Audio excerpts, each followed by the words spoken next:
Good morning student, मैं Shweta Dubey, assistant professor, graduate college. आज हम pedagogy of school subject economics के अंतर्गत steps, role of teachers, merits and demerits of discussion method का अध्ययन करेंगे। यह सेकंड पार्ट है और फर्स्ट पार्ट में हमने उसके डेफिनेशंस और उसके जो अप्रोचेस हैं उसके बारे में अध्ययन किया था हमने। विचार विमर्श विधि के प्रयोग की प्रक्रिया में निम्नलिखित सोपान है। मतलब विचार विमर्श जो मेथड है उसके यूज़ में कुछ स्टेप्स हैं जिसका यूज़ हमें करना चाहिए। विचार विमर्श के लिए तैयारी, पहला जो उसका स्टेप है, विचार विमर्श के लिए उचित विषय को चुना जाना चाहिए सबसे पहले, या ऐसा विषय जिसमें कोई समस्या हो और जिसका हल विचार विमर्श द्वारा किया जा सके। विद्यार्थियों को अध्ययन सामग्री जो है टीचिंग लर्निंग मटेरियल, अखबार, पत्रिकाएं आदि के संदर्भ में उन्हें बताना चाहिए, उनका कैसे प्रयोग करना है, उनका अध्ययन करना है। इन्हें यह भी बताना चाहिए कि विचार विमर्श के लिए उनके पास एक रिपोर्ट व्यवस्थित रूप में हो जिससे कि वह ठीक ढंग से अपने बातों को प्रस्तुत कर सकें। छात्र विचार विमर्श का संचालन। विचार विमर्श शुरू होने से पहले विद्यार्थियों को इसके उद्देश्य एवं इस प्रक्रिया से संबंधित नियमों को बता देना चाहिए। विद्यार्थियों को स्पष्ट और आसान भाषा में बोलने, अच्छा व्यवहार करने, सही बिहेवियर्स करने, अपने सामग्री द्वारा अपने विचार प्रस्तुत करें, जो भी उन्होंने मटेरियल तैयार किया है का निर्देश देना चाहिए, उन्हें डायरेक्शन देना चाहिए। इसी प्रकार से प्रश्न पूछने अथवा टिप्पणी करने के बारे में भी उन्हें जानकारी देनी चाहिए कि आप प्रश्न भी पूछ सकते हैं। इसी विधि के अंतर्गत, ये स्टेप के अंतर्गत, संचालन के अंतर्गत विचार विमर्श प्रारंभ होने के बाद इसे व्यवस्थित रूप में चलते रहने की ओर भी ध्यान देना चाहिए और यह भी ध्यान देना चाहिए कि वह कहीं रास्ता ना भटक जाए। मतलब जिस टॉपिक का डिस्कशन हम कर रहे हैं वह समस्या पर ही कंसंट्रेशन रहे और गैर महत्वपूर्ण बातों और व्यवहारों को नियंत्रित करते रहना चाहिए बीच बीच में। इसके साथ साथ विचारोत्तेजक जो व्यवहार है उसे भी करने से रोकना चाहिए। विचार विमर्श में अधिक से अधिक विद्यार्थियों को भाग लेने के लिए प्रेरित करना चाहिए और कमज़ोर और शर्मीले जो विद्यार्थी होते हैं, जो बोलने में हिचकिचाते हैं, उनको भी प्रोत्साहित करना चाहिए। इस विधि के दौरान विचार विमर्श में उच्च स्तर के चिंतन को विकसित करने पर बल देना चाहिए। विद्यार्थियों से प्रश्न पूछकर पता लगाना चाहिए कि एक प्रकार का मत या विश्वास रखते हैं और उन्हें अपने विचारों का सेल्फ इवैल्यूएशन करने के लिए भी उन्हें डायरेक्शन देना चाहिए। अगर विचार विमर्श में गलत विचार और तथ्य सामने आते हैं तो अध्यापक को उसे सही करके बताना चाहिए। विचार विमर्श की समाप्ति के करीब शिक्षक को यह भी देखना चाहिए कि विद्यार्थी एक निष्कर्ष पर पहुंच सके और अपना जो नॉलेज है उसको डेवलप कर सकें। विचार विमर्श का मूल्यांकन। विचार विमर्श के बाद शिक्षक और विद्यार्थियों को सोचना चाहिए कि इसके द्वारा कहाँ तक निर्धारित उद्देश्यों की प्राप्ति हुई है, जो गोल सेट किए थे वो कहाँ तक हमने अचीव किया है, और जो समस्याएं जो सामने आई उन्हें भविष्य में कैसे दूर किया जा सकता है। और महत्वपूर्ण बात देखने की यह है कि अधिक से अधिक विद्यार्थियों ने विचार विमर्श में भाग लिया है या नहीं लिया है।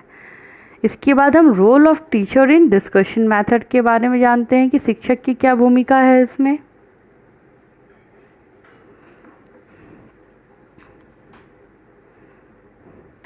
इस विधि में शिक्षक नेता के रूप में कार्य करते हैं। इसके संचालन में विद्यार्थियों को डायरेक्शन देते हैं और दोनों विचार विमर्श की जो प्रविधियां हैं, जो प्रस्तुतिकरण से संबंधित थी, और कक्षा में विचार विमर्श का जो प्रयोग अर्थशास्त्र शिक्षण में किया जा सकता है, हमने इसके पहले वाले पार्ट में इसका अध्ययन किया। जो प्रविधियां हैं, बहुत सारी प्रविधियां थी, डिस्कशन था, डिबेट था, सिंपोजियम था, पैनल और क्लासरूम डिस्कशन के बारे में, मतलब इनका प्रयोग टीचर सही ढंग से करवा सकता है। विशेषकर भारतीय अर्थशास्त्र से संबंधित प्रकरणों में इनका प्रयोग महत्वपूर्ण और लाभदायक होता है, इंडियन इकोनॉमिक्स रिलेटेड। इसलिए जहाँ भी संभव हो सके औपचारिक या अनौपचारिक रूप से इस विधि का प्रयोग, अर्थशास्त्र का प्रयोग मतलब अर्थशास्त्र शिक्षक को करना चाहिए। ऐसा करने से निम्नलिखित बातों का ध्यान भी रखना चाहिए करने के लिए। विद्यार्थियों की योग्यताओं एवं उनके क्षमताओं को देखते हुए विचार विमर्श के लिए उन्हें प्रेरित करना चाहिए, कार्य योजना बनानी चाहिए। शिक्षक को पूरी प्रक्रिया में सतर्क रहना चाहिए और अपनी भूमिका, अपना रोल निर्धारित करते रहना चाहिए और इनएक्टिव नहीं होना चाहिए, एक्टिव रहना चाहिए।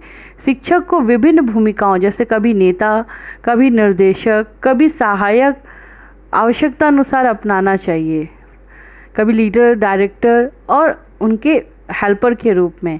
यह भी देखना आवश्यक है कि जो सामग्री साधन जो भी चाहिए वह उपलब्ध है या नहीं। विद्यार्थियों को पूरे साल ऐसे अवसर प्रदान करते रहने चाहिए कि वो ग्रुप डिस्कशन के लिए भाग लेते रहें। एक साल में किए गए विचार विमर्श एवं अन्य सामूहिक कार्यों और उनमें हर विद्यार्थियों के योगदान का इवैल्यूएशन का रिकॉर्ड भी तैयार करना चाहिए। विद्यार्थियों को भी इस प्रकार के अनुभव का रिकॉर्ड रखने के लिए प्रोत्साहित करना चाहिए। इन क्रियाओं में सुधार एवं उन्नति के लिए बराबर विचार करते रहना चाहिए टीचर्स को। इस तरह एडवांटेज ऑफ डिस्कशन मेथड के बारे में जान लेते हैं कि विचार विमर्श विधि द्वारा पाठ्यपुस्तक से संबंधित बातों को जो उन्होंने पढ़ी है या व्याख्यान के द्वारा प्राप्त की है, लेक्चर के द्वारा, उन्हें समन्वित करने में सहायता मिलती है। इससे सभी विद्यार्थियों को सोचने और सामूहिक विचार करने में भाग लेने के लिए प्रेरणा भी मिलती है इस मेथड के द्वारा कि वो ग्रुप में भाग ले सकें। इस विधि के द्वारा सीखने की प्रक्रिया और चिंतन करने की क्षमता भी विकसित होती है। विद्यार्थियों की अभिवृत्तियों का भी पता चलता है कि इस विधि द्वारा शिक्षक विद्यार्थियों को सही ढंग से सोचने समझने में मदद भी करते हैं और उनके मूल्यों के बारे में सोचने का अवसर भी प्राप्त होता है। विद्यार्थियों को स्वयं भी अपने वैल्यूज़, अपनी अभिवृत्तियों को सोचने का अवसर प्राप्त होता है।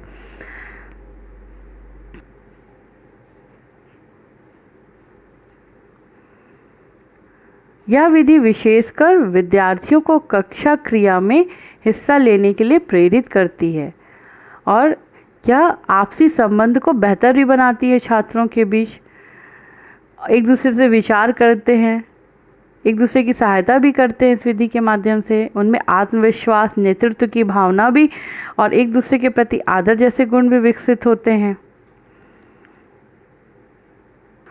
विचार विमर्श विधियों के कुछ दोष भी हैं। Disadvantage limitation of discussion method. अगर विचार विमर्श विधि ठीक प्रकार से अगर उसको आयोजित ना किया जाए तो कक्षा मुख्य जो विषय जो है, जो भी हमने टॉपिक रखा है, उससे वह हट जाएगी और निरर्थक बातों में समय नष्ट होगा और जो उद्देश्य हमने लिया था वह पीछे रह जाएगा। विचार विमर्श के दौरान विद्यार्थी आवेश में भी आ सकते हैं और वे शिक्षक या दूसरे विद्यार्थियों से नाराज भी हो सकते हैं।